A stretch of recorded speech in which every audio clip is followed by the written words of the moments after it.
Chapter 4. The Lucid Self. There is a type of dream called a lucid dream in which you know that you are dreaming. If you fly in the dream, you know that you are flying. You think, hey, look, I'm dreaming that I'm flying. I'm going to fly over there. You actually conscious enough to know that you are flying in the dream and that you are dreaming the dream. That's very different from regular dreams in which you are fully immersed in the dream. This distinction is exactly the difference between being aware that you are aware in your daily life and not being aware that you are aware. When you are an aware being, you no longer become completely immersed in the events around you. Instead, you remain inwardly aware that you are the one who is experiencing both the events and the corresponding thoughts and emotions. When a thought is created in this state of awareness, instead of getting lost in it, you remain aware that you are the one who is thinking the thought. You are lucid. This raises some very interesting questions. If you are the if you are the indwelling being who is experiencing all this, then why do these different levels of perception exist? When you are seated in the awareness of self, you are lucid. Where are you? When you are not seated deeply enough inside the self to be conscious experiencer of all you are experiencing? To begin with, consciousness has the ability to do what is called focus. It is a part of nature of consciousness. The essence of consciousness is awareness, and awareness has the ability to become more aware of one thing and less aware of something else. In other words, it has the ability to focus itself on certain objects. The teacher says, concentrate on what I'm saying. What does that mean? It means focus your consciousness on one place. Teachers figure you know how to do that.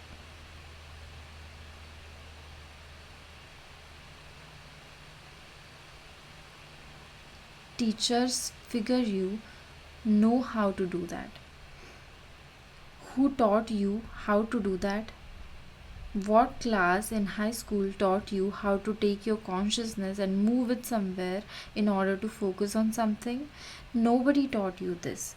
It was intuitive and natural. You're always known how to do it. So, we do know that consciousness exists. We just don't normally talk about it. You probably went through grade school, high school, and college without anyone discussing the nature of consciousness. Fortunately, the nature of consciousness has been studied very closely in deep teachings such as yoga. In fact, the ancient teachings of yoga are all about consciousness. The best way to learn about consciousness is through your own direct experience. For example, you know very well that your consciousness can be aware of a wide field of objects, or it can be so focused on one object that you are unaware of anything else. This is what happens when you get lost in your thoughts. You can be reading and then suddenly you're not reading anymore. It happens all the time.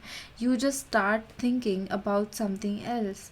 Outside objects or mental thoughts can catch your attention at any time, but it's still the same awareness whether it is focused on the outside or on your own thoughts. The key is that consciousness has the ability to concentrate on different things. The subject consciousness has the ability to selectively focus awareness on specific objects. If you step back, you will clearly see that the objects are constantly passing before you at all three levels: mental, emotional, and physical. When you're not centered, your consciousness invariably gets attracted toward one or more of those objects and focuses on them. If it concentrates enough, your sense of awareness loses itself in the object. It is no longer aware that it is aware of the object, it just becomes object conscious. Have you ever noticed that when you are deeply absorbed in watching TV, you have no awareness of where you are sitting or what else is going on in the room? The TV analogy is perfect for examining how our center of consciousness shifts from awareness to self to being lost in the objects we are focused upon. The difference is that instead of sitting in your living room getting absorbed in the TV, you're sitting in your center of consciousness getting absorbed in the screens of mind, emotions, and outside images. When you concentrate on the world of the physical senses, it draws you in. Then your emotional and mental reactions draw you in further. At that point, you are no longer sitting in the centered self. You are absorbed in the inner show you are watching. Let's look at your inner show. You have an underlying patterns of thoughts that goes on around you all the time. This pattern of thoughts stays pretty much the same. You are as familiar and comfortable with your normal thought patterns as you are with the living space of your home. You also have emotions that are your norm, a certain amount of fear, a certain amount of love, and a certain amount of insecurity. You know what? You know what? You know that if certain things happen, one or more of these emotions will flare up and dominate your awareness. Then eventually they will settle back down to the norm. You know this so well that you are very busy inside making sure nothing happens to create these disturbances. In fact, you are so preoccupied with controlling your world of thoughts, emotions, and physical sensations that you don't even know you are in there. This is the normal state this is the normal state for most people. When you are in this lost state, you get so totally absorbed in the objects of thoughts, feelings, and the senses that you forget the subject. Right now, you are sitting inside the center of consciousness watching your personal TV show. But there are so many interesting objects distracting your consciousness that you can't help but get drawn into them. It's overwhelming, it's three dimensional, it's all around you. All of your senses draw you in: sight, sound, taste, smell, and touch, as well as your feelings and your thoughts. But you are really sitting quietly inside, looking out at all these objects. Just as the sun does not leave its position in the sky to illuminate objects with its radiating light, so consciousness does not. So, consciousness does not leave its center to project awareness onto the objects to form thoughts and emotions. If you ever want to recenter, just start saying hello inside over and over. Then notice that you are aware of that thought. Don't think about being aware of it. That's just another thought. Simply relax and be aware that you can hear hello being echoed in your mind. That is your seat of centered consciousness. Now let's move from the small screen to the big one. Let's study consciousness using the example of a movie. When you go to a movie, you let yourself get drawn in. It's part of the experience of watching the movie. With the movie, you use two senses, seeing and hearing. And it's very important that these senses synchronize. You wouldn't get as involved in the film if they didn't. Imagine if you are watching a James Bond movie and the soundtrack didn't synchronize with the scenes. Instead of getting drawn into the magical world of the movie, you would remain very aware that you were sitting in the theater and that something was wrong. But because soundtracks and scenes are normally synchronized perfectly, movies capture your awareness and you forget that you are sitting in the theater. You forget your personal thoughts and emotions, and your consciousness gets pulled into the film. It's actually quite phenomenal to contemplate the difference between the experience of sitting next to strangers in cold, dark theater versus being so absorbed in the movie that you are totally unaware of the surroundings. In fact, with an engaging film, you may go for the full 2 hours without any awareness of yourself.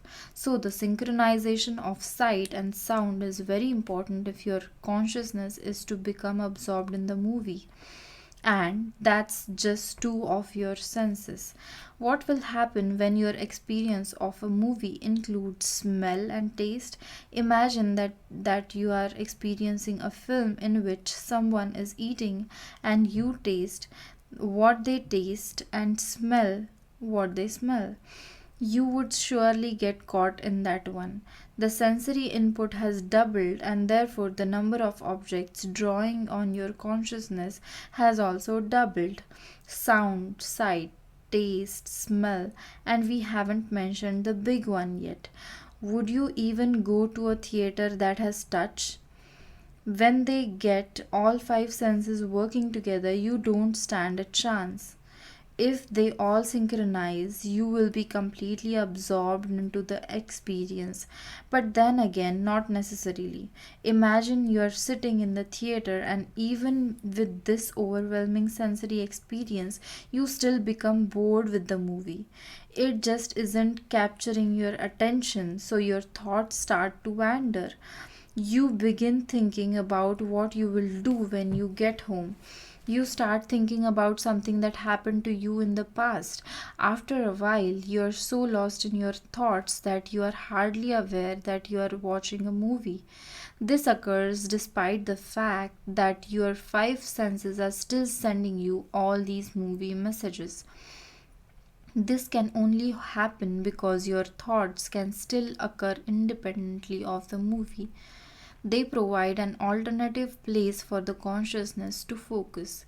Now imagine that movies are made that not only engage the five senses but also make your thoughts and emotions synchronize with what's happening on the screen. With the movie experience, you are hearing, seeing, tasting, and suddenly you begin feeling the character's emotions and thinking the character's thoughts. The character says, I'm so nervous. Should I ask her to marry me? And suddenly insecurity wells up inside of you. Now we have the full dimension of the experience, five physical senses plus thoughts and emotions. Imagine going to that movie and getting plugged in. Careful, that would be the end of you as you know yourself. There would be no object of consciousness that is not synchronized with the experience. Any place your awareness falls would be part of the movie. Once the movie gets control of the thoughts, it's over. There is no you in there saying, I don't like this movie, I want to leave. That would take an independent thought, but your thoughts have been taken over by the movie. Now you're completely lost. How will you ever get out? As scary as it sounds, that is your predicament in life. Because all of the objects you are aware of are synchronized, you get stuck in and are no longer aware of your separateness from the objects. The thoughts and the emotions move in accordance with the sights and the sounds. It all comes in, and your consciousness gets totally absorbed in it. Unless you are fully seated in witness consciousness, You are not back there being aware that you are the one watching all this. That is what it means to be lost. The lost soul is the consciousness that has dropped into the place where one human's thoughts, emotions, and sensory perceptions of sight, sound, taste, touch, and smell are all synchronized. All these messages come back to one spot. Then the consciousness, which is capable of being aware of anything, makes the mistake of focusing on that one spot too closely. When the consciousness gets stuck in, it no longer knows itself, it knows itself as the objects it is experiencing. In other words, you perceive yourself as these objects. You think you are the sum of your learned experiences. That is what you would think when you go to one of these advanced movies. At such a movie, you would first get to select which character you want to be. Let's say you decide I'll be James Bond. Okay, but once you push the button, that's it. The button had better be on a timer. You, as you currently know yourself, are no longer there. Since all of your thoughts are now James Bond's thoughts, your entire existing self concept is gone. Remember, your self concept is just a collection of thoughts about yourself. Likewise, your emotions are bonds, and you are watching the movie through his visual and auditory perspective. The only aspect of your being that remains the same is the consciousness that is aware of these objects. It is the same center of awareness that was unaware of your old set of thoughts, emotions, and sensory input. Now, someone turns off the movie. Immediately, Bond's thoughts and emotions are replaced with your old set of thoughts and emotions. You're back to thinking that you are a 40-year-old woman. All the thoughts match, all the emotions match. Everything looks like, smells like, tastes like, and feels like it did before. But that doesn't change the fact that it is all just something consciousness is experiencing. It is all just objects of consciousness, and you are the consciousness. What differentiates a conscious, centered being from a person who is not so conscious is simply the focus of their awareness. It's not the difference in the consciousness itself. All consciousness is the same. Just as all light from the sun is the same, all awareness is the same. Consciousness is neither pure nor impure. It has no qualities. It's just there, aware that it's aware. The difference is that when your consciousness is not centered within, it becomes totally focused on the objects of consciousness. When when you are a centered being, however, your consciousness is always aware of being conscious. Your awareness of being is independent of the inner and the outer objects you happen to be aware of. If you really want to understand this difference, you must begin by realizing that consciousness can focus on anything. That being the case, what if consciousness were to focus on itself? When that happens, instead of being aware of your thoughts, you are aware that you are aware of your thoughts. You have turned the light of consciousness back onto itself. You're always contemplating something, but this time you're contemplating the source of consciousness. This is true meditation. True meditation is beyond the act of simple one pointed concentration. For the deepest meditation, you must not only have the ability to focus your consciousness completely on one object, you must also have the ability to make awareness itself be that object. In the highest state, the focus of consciousness is turned back to the self. When you contemplate the nature of self, you are meditating. That is why meditation is the highest state. It is the return to the root of your being, the simple awareness of being aware. Once you become conscious about this consciousness itself, you attain a totally different state. You are now aware of who you are. You have become an awakened being. It's really just the most natural thing in the world. Here I am. Here I always was. It's like you have been on the couch watching TV, but you were so totally immersed in the show that you forgot where you were. Someone shook you, and now you are back to the awareness that you are sitting on the couch watching TV. Nothing else changed. You simply stopped projecting your sense of self onto the particular object of consciousness. You woke up. That is spirituality. This is the nature of self. This is who you are. As you pull back into the consciousness, this world ceases to be a problem. It's just something you're watching. It keeps changing, but there is no sense of that being a problem. The more you are willing to just let the world be something you're aware of, the more it will let you be who you are, the awareness, the self, the Atman, the soul. You realize that you are not who you thought you were. You are not even a human being. You just happen to be watching one. You will begin to have deep experiences within your own center of consciousness. These will be deep, intuitive experiences of the true nature of self. You will find that you are tremendously expansive. When you start to explore consciousness instead of form, you realize that your consciousness only appears to be small and limited because you are focusing on small and limited objects.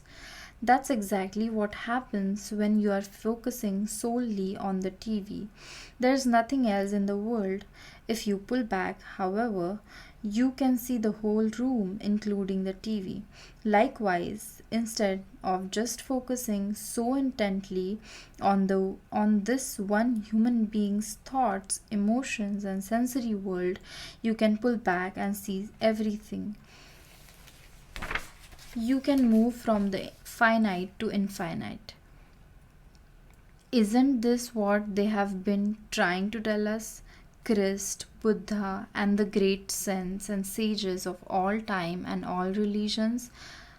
One of these great saints, Ramana Maharshi, used to ask, "Who am I?" We see now this we see now that this is a very deep question. Ask it ceaselessly, constantly. Ask it, and you will notice that you are the answer. There is no intellectual answer. You are the answer. Be the answer, and everything will change.